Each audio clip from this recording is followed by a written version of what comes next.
अक्कलकोवा तालुक्यातील खापर या ठिकाणी नवसाला पावणारी श्री अंबिका मातेची यात्रा सालाबादाप्रमाणे फाल्गुन शुद्ध अष्टमीपासून सुरुवात झालेली आहे। दिनांक 7 मार्चपासून यात्रेला प्रारंभ झालेला आहे।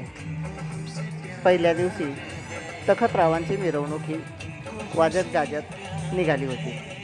तसेच दुसऱ्या दिवसापासून यात्रा ही भरभर सुरू झालेली आहे। यात्रेनिमित्त बहुसंख्य भाविक पंचक्रोशीतील दाखल झालेले होते। तसेच पंचक्रोशीतील नव्हे तर जवळ गुजरात राज्य व महाराष्ट्र सीमेवर असलेले मध्य प्रदेश राज्यातील भाविक देखील या ठिकाणी दर्शनासाठी दाखल झालेले होते। एवढेच नव्हे तर बैल विक्री मोठ्या प्रमाणात या ठिकाणी देखील होत असते। परिसर हा शेतीप्रधान असल्यामुळे बैलांना लागणारे साहित्य व विविध जातीचे खिल्लारी बैल या ठिकाणी दाखल झालेले असतात। तसेच यात्रा सांगितली म्हणजे आनंदाचा पर्व असतो।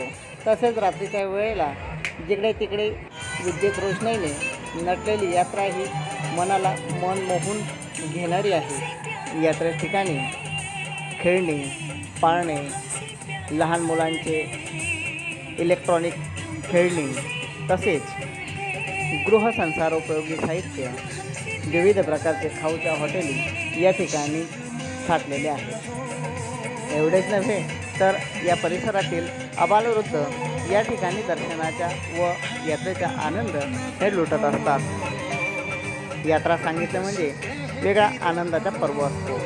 या आनंदाच्या पर्वाच्या ठिकाणी मनुष्य कितीही विमानात प्रवास केला तरी तो यात्रेतील पाळण्याचा आनंद लुटण्याचा योग वेगळाच असतो। त्याचप्रमाणे कितीही गोड पदार्थ खाल्ले तरीही यात्रेतील गोडसेव खाणे व त्याची चव घेताना आनंद वेगळाच वाटत असतो।